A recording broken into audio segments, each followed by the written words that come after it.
Part of me feels like I wish I wasn't like this, where I feel like everything going on is my fault.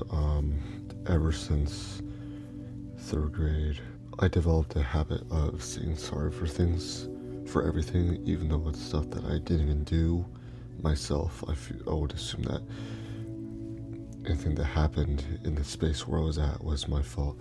And my friend at the time told me about that. He recognized this habit that I would always do, which was say, "I'm sorry," and he would tell me to stop doing that because it's not my fault. Regardless of him constantly reminding me of that, I would always feel like it was. I feel like that was because I've always felt like a disappointment to my family. The reason being was that my sister was always the favorite. Now, while I did do very well in school, my sister was far more superior in terms of academic intelligence, and so she would get all the praise for getting constant good grades, while I was a little bit shorter than her in terms of grading. And I would constantly be compared to her, like, why can't you be more like your sister? Now, this is no disrespect to my family. I love them very much as they love me very much. I have a very healthy relationship with my parents. It's just that people outside of our immediate family would constantly comment about that, about the comparison between me and her. And I would apologize because I just didn't want to be yelled at. That is where my sense of low self-esteem or worth came into place. In middle school, it was the time in which I was heavily made fun of for being skinny, or further depreciated my sense of self-worth, and I sort of strayed away from everyone else around me. In elementary school, from first to third grade, I had the best friends I could ever ask for, but when fourth grade hit, the friends I had at the time were in different classes. So for the first 3 years of elementary school, I was with them, but for the last year of elementary school, I was without them, and I just felt so alone. I tried connecting with other people in my class, but they just did not have the same interests or hobbies as I did. They were all hopping on the trends that I never kept up with or cared about. That led me to being distant from everyone else around me. And one of the reasons being was that when I would see my friends during lunchtime, they would prefer to sit with their new friends who they made within their new classes instead of me, and so I would mostly always be alone. Moving on from elementary school, this carried into middle school. The only thing I was good at was gym class. I would mostly excel in all of the tasks or exercises, such as the pacer test. That is where I really felt valued, but when that class was over, it seems like my self-esteem just went to complete zero. When high school hit, I felt the loneliest I've ever felt. That's because everyone completely changed. I felt like a ghost everywhere I went. Even if I would make a comment, people would just roll their eyes and just ignore me. So I just stopped talking. And when COVID hit, I felt like that was just a big weight off my shoulders, where I didn't have to see these people who I knew were fake. And that's when I really started to upload on YouTube more, to gain that community or attempt to gain new friends who have the same interests as I do, which was Lego.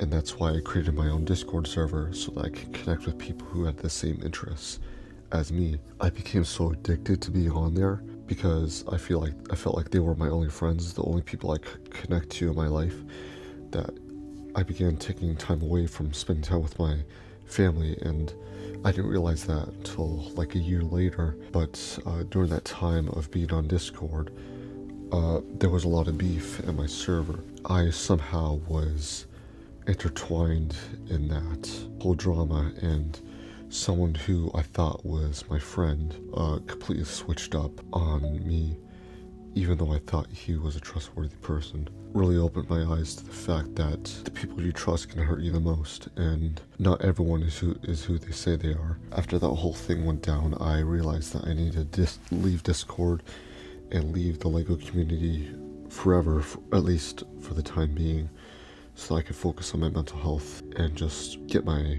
life in order. And so when the COVID ban lifted, I returned to high school. This will be my junior year of high school. I joined track and field to connect with more people.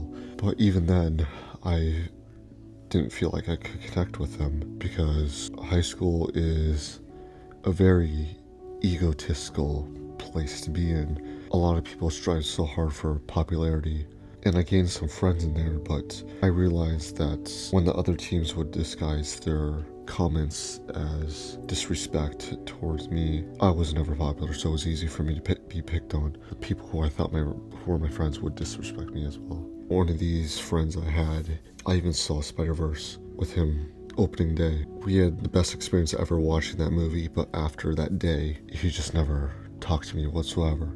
He was pretty much the last actual friend that I had, and we connected from the start because we had the same interests, but it got to the point where I just didn't want to be around anyone anymore.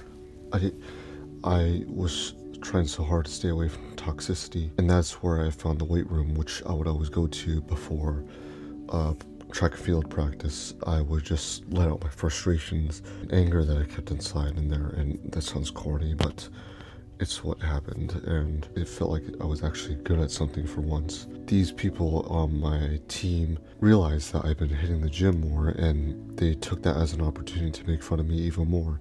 One of the guys would always say, one more rep, and he didn't say it in like a supportive tone, he said it in a very disrespectful one.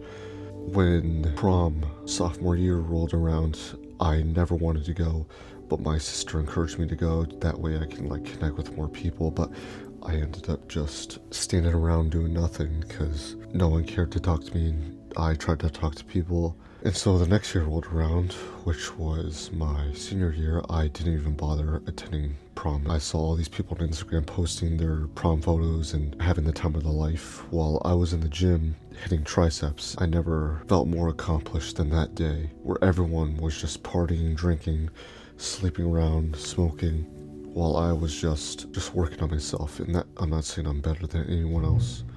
I'm just saying that I wasn't conforming to the patterns of the world, and if something doesn't seem right to you, it's best to just leave it or stay out of it. And when I started attending university in Hawaii, people began to notice my progress on Instagram from my old school. These people who would make fun of me at lunch for how skinny I was would begin to ask me, what's your gym advice? What do you do for this muscle group? What do you do for that?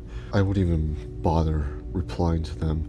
And that's when I realized that when people see you on the come up, people see you as an opportunity to get information from that they never could find themselves, and they don't actually want to connect with you. They don't want to develop a relationship with you. I feel like my mental health started to get worse in university because I was and still am in a place where I feel like I don't belong, because I have completely different goals from everyone else in university. And with moving to Hawaii, I stepped into this sort of new world in which no one knew anything about me, but that lack of self-worth that I've accumulated over the years due to just being betrayed and made fun of affected my relationships. Like whenever women would genuinely compliment me, I would always take that as sort of a joke, or that they were just being friendly, when I realized that a year later that they actually wanted to get to know me. They probably wanted to plant the seed in which this relationship could grow,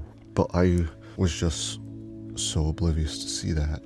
I thank God for discernments, because I'm able to see through the lies of this world now and be able to decipher whether or not these people are telling the truth, or if they just want something from me and not from me myself. And another factor that pretty much raised my suspicions of everyone is the fact that we were lied to about our history in terms of the United States, that our school pretty much indoctrinated us to believe that our history was telling the truth when only the victors were able to write our history books. Everything was a lie. So I don't know, I feel like that made everything worse, and I'm sure you know what I'm talking about if you've been keeping up with everything. I value the term friend very much, and I will not call anyone that until I can genuinely trust them. And there's this verse from the Bible that I recall from Micah 7:5-10, which states, "Trust ye not in a friend, put ye not confidence in a guide. A man's enemies are the men of his own house. Therefore I will look unto the Lord. I will wait for the God of my salvation. My God will hear me. Rejoice not against me. When I fall, I shall rise. When I sit in darkness, the Lord shall be a light unto me. He will bring me forth to light, and I shall behold his righteousness. And that is pretty much the word, but I know that the Bible states that men should not be alone.